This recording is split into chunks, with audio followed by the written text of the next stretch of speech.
What's up, YouTube? It's Sarah here. Voice is getting better.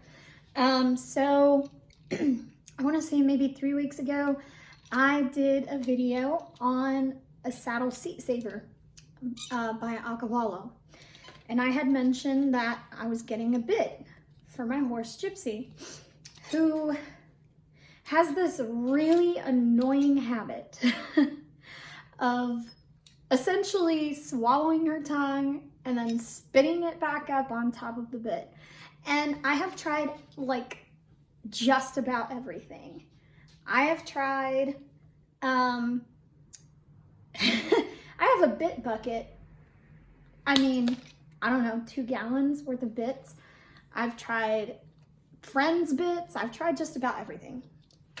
I've tried bitless bridles, hackamores, Basels, crossovers. It's just not in her to be able to steer. So I got this. What is this?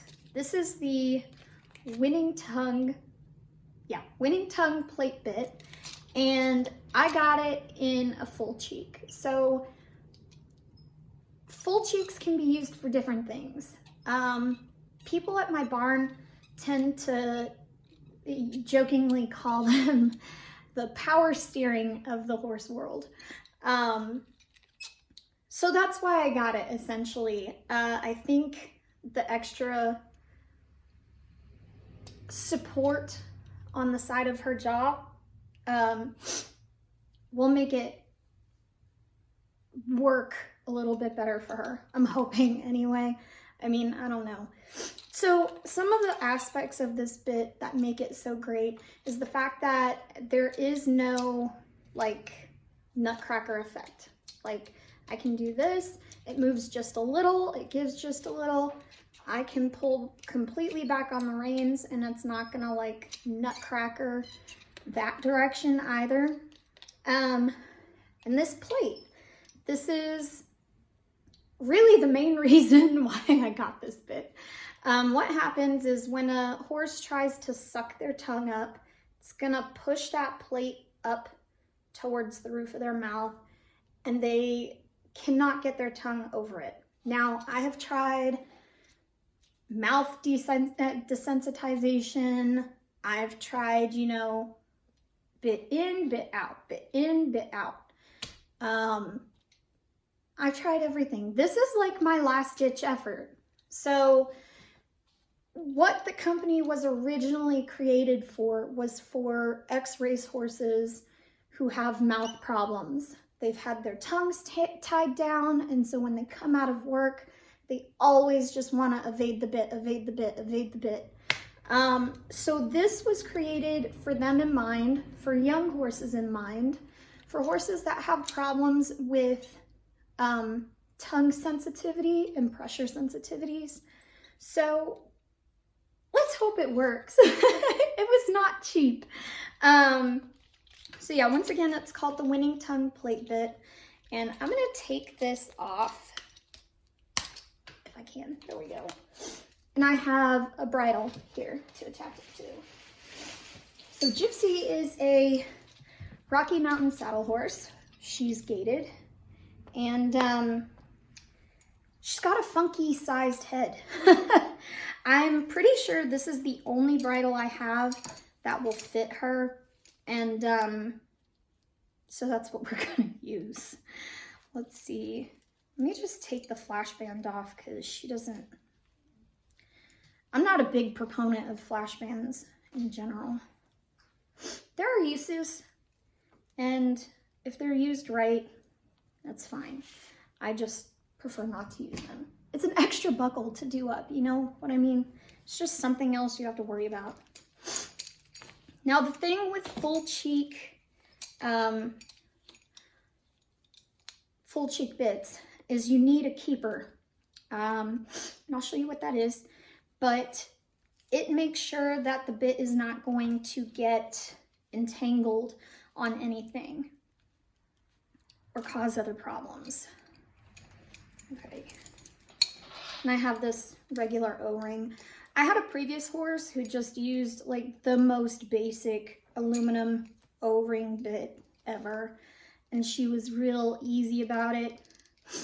You could be really super light on the reins and she'd just go wherever you pointed her. All right. This is what I dislike about English riding. So many freaking buckles. Okay. There we go. Let's toss that. Now, there's also reins in here, so let's toss that away too for right now. The way this goes on is the WTP, that's the insignia on the top, goes on the top. So it's going to situate on here like this.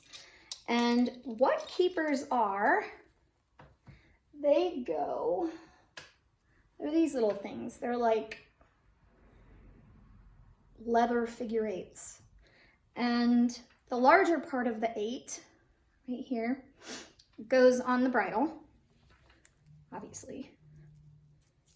And you want to make sure it's on the bridle in the correct direction, meaning that the small loop needs to actually be on top. So I just put that on wrong. Here we go.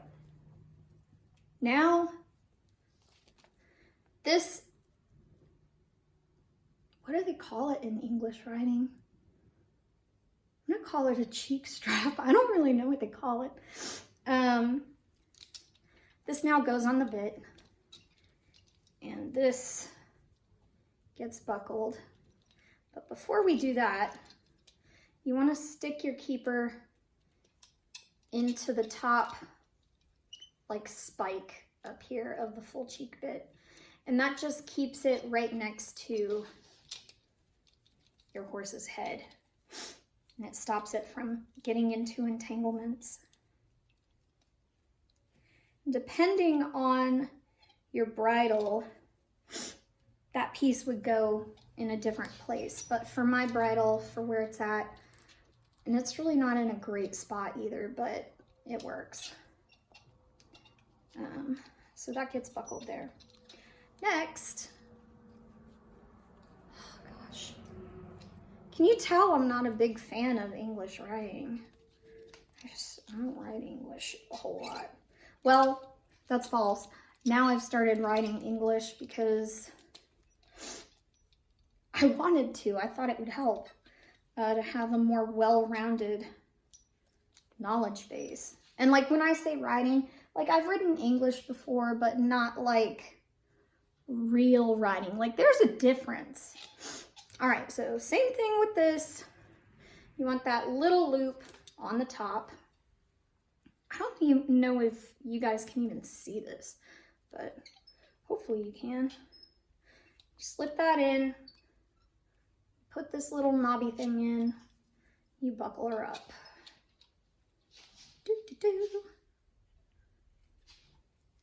And mine buckles, some of these bridles, actually probably most English bridles probably have a little hook, which are really irritating to use, especially when your leather gets like stiff. It's just irritating. Anyway, yeah, that's right. There we go.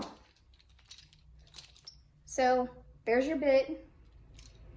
And really, I'm gonna have to fix these keepers. These keepers have to go somewhere else, or they need to be made more stiff. I gotta figure this out, hang on. Because the bridle these were on was a hook bridle, so it was pretty easy to figure out where they would go. Let me see if I can stick this through here without breaking the keepers. And these keepers are kind of old too, so I don't want to break them either. I use a lot of secondhand tack, which is nice because it makes things cheaper, but then it's really kind of difficult to recondition, and some of the stuff you just can't recondition. Most of it you can though. Eventually everything gets old and you just gotta kind of use it for art or something. Okay, So that one's better. This one on this side's better. It's not slipping as much, and it'll keep it right. I don't know if you can tell. So on this side, it won't let that spike here separate from this strap. So let's do that on the other side. Again, with the buckles, jeez. I'm gonna slip that through. I don't know if you can hear the squeakiness of the bit. I can. It's a little irritating to me, so I hope it's not irritating to the horse. My horse is pretty sensitive. She's not scary. She won't buck. Okay, she's a little scary, but she won't buck or rear or kick out or bite, but she'll disappear out from under you real fast. There we go. Okay, so both sides are done. This is what it should look like for a full cheek. Regular O-ring will be much easier to use. And in fact, I might have to play around with it. I'm not sure I like the way that it sits right here. We'll figure it out. Anyway, this is her. And I will, oh my gosh. So I explained to you which side should be up, and I just put it on backwards. So, well, I put it on not backwards, I put it on upside down. So this side should be facing up. Oh, God, now I have to redo it. Anyway, you get the idea. Hopefully you do.